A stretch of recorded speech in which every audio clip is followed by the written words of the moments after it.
تو اللہ تعالیٰ نے تو پاک پانی اتارا ہے، انزلنا من السماء ماء طہورا، کہ ہم نے نازل کیا آسمان سے پاک کرنے والے پانی کو۔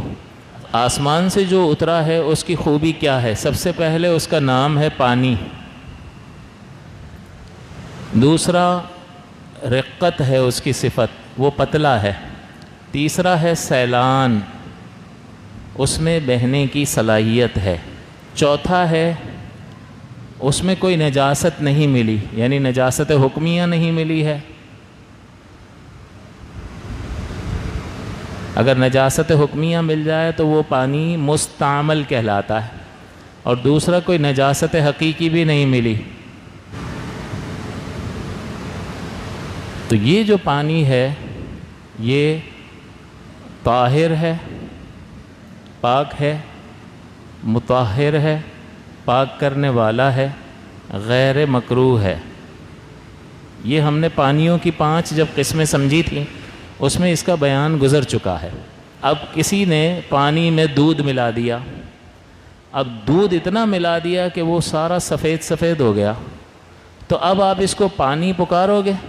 نہیں، تو پانی کا نام ختم ہو جائے گا تو پھر وہ وضو اور غسل کے قابل نہیں رہے گا۔ پانی کی بالٹی تھی، اس میں روح افزا ڈال دیا، روح افزا کا رنگ اس پر غالب آ گیا، سرخ سرخ ہو گیا، اب اس کا نام پانی ہے، لہٰذا اس سے وضو اور غسل کر سکیں گے؟ نہیں، حالانکہ ابھی ابھی آپ کے سامنے اتنا بڑا برتن پانی سے ہی بھرا تھا، اس میں آپ نے روح افزا ڈال دیا، پوری رنگت سرخ ہو گئی، تو اب اس پہ پانی کا نام پکاریں گے کیا؟ جب نہیں پکاریں گے تو یہ پانی نہیں ہے، لہٰذا اس سے وضو اور غسل نہیں ہوگا۔ کوئی پاک چیز مل گئی جس کی وجہ سے وہ گاڑھا ہو گیا، اس کا پتلا پن اور بہنے کی صلاحیت ختم ہو گئی، تب بھی اس سے وضو اور غسل نہیں کیا جا سکتا ہے۔ آپ نے کوئی سبزی ڈالی برتن میں اور ابال لیا اس کو، اور اس کے ابلنے کی وجہ سے وہ پانی گاڑھا ہو گیا، تو اب پانی تو اس کو کہہ رہے ہیں لیکن وہ اپنی اصل صفت پر برقرار نہیں ہے، نہ رقیق ہے نہ اس میں بہنے کی صلاحیت ہے، گاڑھا گاڑھا ہو گیا۔ تو اب پاک تو ہے کیونکہ آپ نے اس میں سبزی ڈالی ہے، پاک سبزی ڈالی ہے، اس کو ابال لیا، تو اب اس سے وضو اور غسل۔ نجاست حکمی اس میں نہ ملی ہو، یعنی بے دھلا ہاتھ اس میں نہ ڈالا ہو، ایک شخص کا وضو ٹوٹا، اس نے بے دھلا ہاتھ ڈال دیا، تو پھر یہ مستعمل کہلاتا ہے، مستعمل نہیں نہ ہو۔ اور جب ناپاک کوئی نجاست حقیقی پانی میں مل جائے گی تو وہ تو نجس ہو جائے گا۔ تو یہ اللہ تعالیٰ نے جو پاک کرنے والا پانی اتارا ہے اس کی یہ خوبیاں ہیں، اس کا نام پانی ہے، وہ پتلا ہے، وہ بہنے کی صلاحیت رکھتا ہے، اس میں کوئی نجاست حکمیہ نہیں ملی ہے، نہ اس کو ثواب کی نیت سے استعمال کیا اور نہ ہی اس میں کوئی نجاست حقیقی ملی ہے۔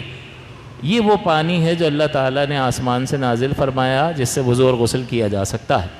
اب اس صفت پر جو بھی پانی ہوگا وہ وضو اور غسل کے قابل ہوگا، لہٰذا نہر کے پانی میں یہ ساری خوبیاں ہیں یا نہیں ہیں؟ چشمے کا پانی آسمان سے نہیں اتر رہا، زمین میں سے نکل رہا ہے۔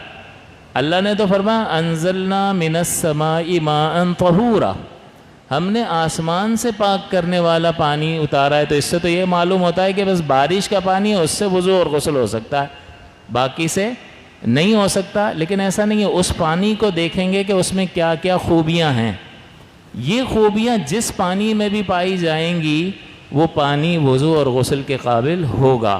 لہٰذا نہر کے پانی کو بھی پانی کہتے ہیں، اس میں پتلا پن ہوتا ہے، بہنے کی صلاحیت ہوتی ہے، اس کو وضو اور غسل کے لیے استعمال نہیں کیا اور اس میں کوئی نجاست نہ ہو تو وہ کون سا پانی ہے؟ طاہر ہے، مطہر ہے، غیر مکروہ ہے، وضو اور غسل کے قابل ہے۔